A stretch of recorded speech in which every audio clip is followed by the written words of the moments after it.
Boa tarde. Nesse vídeo a gente vai ver como fazer comparação quando a gente tem mais de três médias, mais de três grupos, né?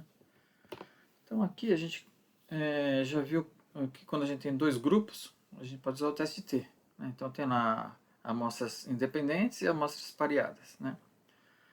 E quando a gente tem mais de dois grupos, também a gente poderia usar o teste T, mas qual é o problema? Então, por exemplo, aqui eu coloquei, se a gente tem três grupos, eu teria que comparar o A com B, o A com C e o B com C, quer dizer, seriam três comparações, né?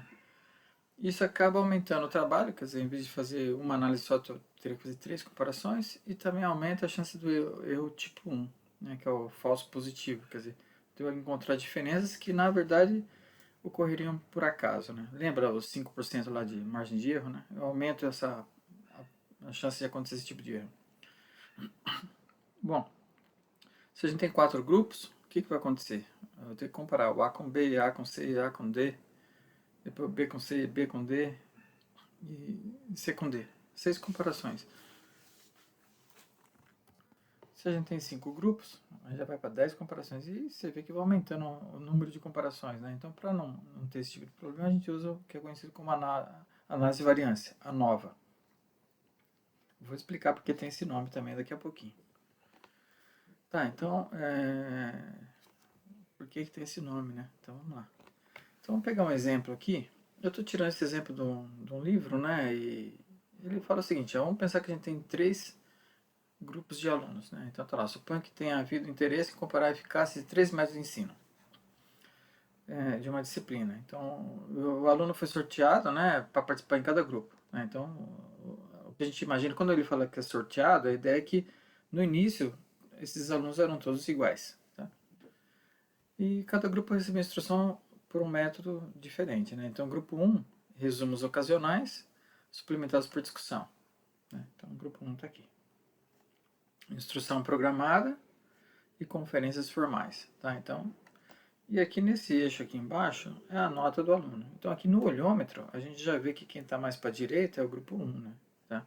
Então resumos ocasionais suplementados por discussão. E quem está mais para a esquerda foi o grupo 3, conferências formais.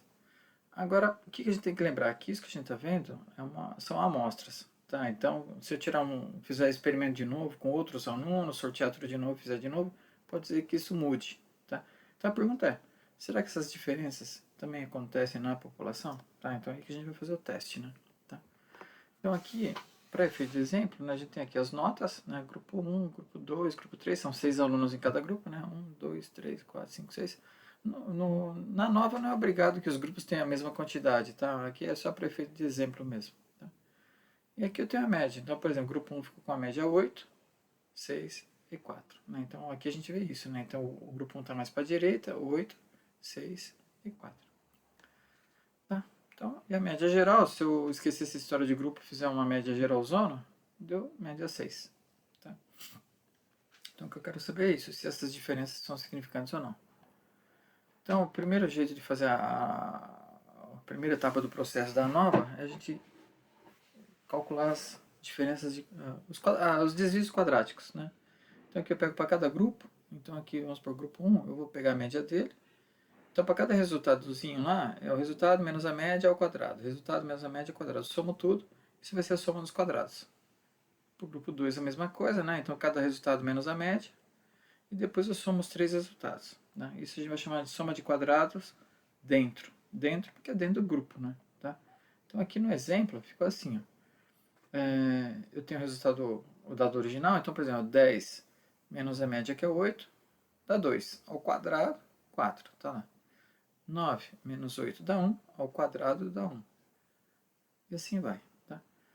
O grupo 2, 8 menos 6 dá 2, ao quadrado dá 4. 6 menos 6, 0, ao quadrado dá 0. E o grupo 3, 6 menos 4, 2, ao quadrado, 4. 7 menos 4, 3, ao quadrado, 9. Tá? Então é isso. Então aqui são o valor menos a média do grupo eleva ao quadrado. Desvios quadráticos de novo. Né? Então se eu somar aqui, tem lá a soma do quadrado dentro, tá? Dentro de cada grupo. Aqui eu somei os três já.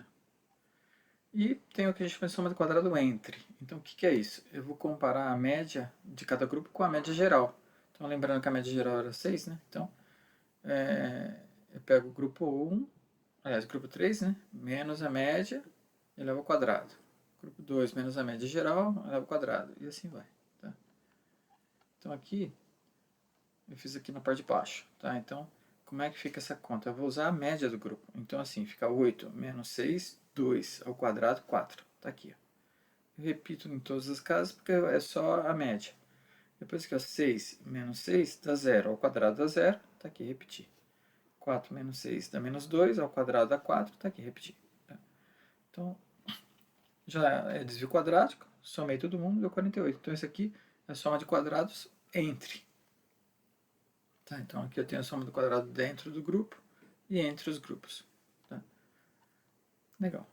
Outro conceito que a gente vai precisar agora é o que a gente chama de grau de liberdade. Então, o que acontece? Dentro de cada grupo, eu tenho 6 resultados. Né? O grau de liberdade é o 6 menos 1. Você vai falar, mas por quê? Né? Se a gente imaginar, sei lá, por exemplo, uma média, eu tenho aqui 6 resultados, que vai me dar uma média lá. Deixa eu só lembrar quanto que era. Era 8, né? Então, vamos lá. Eu tenho 6 resultados e a média que era 8.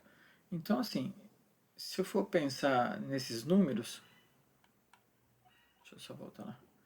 Na verdade, assim, enquanto eu estou falando números, se eu te falar assim, ó, se eu já te falar logo de cara, ó, a média desse conjunto é 8, e for te falando o número, 4, 1, 1, 0, 1, quando chegar no 9, eu não preciso nem te falar, porque tendo os outros 5 e a média, você consegue calcular o 9. Então, por isso que a gente fala que perde um grau de liberdade aqui. Tá? O mesmo para os outros grupos. Tá? Então, aqui eu tenho 5 graus, 5 graus, 5 graus, somando 15 graus de liberdade. Então, isso no dentro, né? E o entre é a mesma história. Eu tenho 3 médias, tá? E tenho a média geral. Né? Então, quer dizer, na verdade eu vou ter sempre um grau a menos. Então, quer dizer, se são 3 aqui menos 1, 2. Tá? Então, agora com essa informação aqui do quadrado dentro e o grau de liberdade, quadrado entre e o grau de liberdade, quando a gente divide um pelo outro, eu tenho uma variância. Tá? Então, aqui, por isso que chama nova, né? Análise de variância. Tá? Então, aqui a variância, né? O dentro e o entre. Essa aqui é a maior. Eu divido a maior pela menor, eu vou ter o que a gente chama de estatística F, F de Fisher. Tá? E esse número que a gente vai na tabela lá no final do livro e ver se ele está acima ou abaixo de um F crítico. Tá? Eu expliquei desse jeito só para você saber por que tem esse nome de ANOVA, mas assim, a real é que a gente vai usar software, então não precisa se preocupar com essas análises todas, né? Então aqui só para mostrar o F, dependendo aqui do grau de liberdade, por exemplo, que eu tinha 2 e 15, eu tenho que entrar numa tabela e ele vai me dar o resultado do F crítico. Né? Então aqui eu coloquei aqui, por exemplo, a partir do Excel mesmo, né? Então na tabela de 5%, o F crítico é 3,6. 1%, 6,35.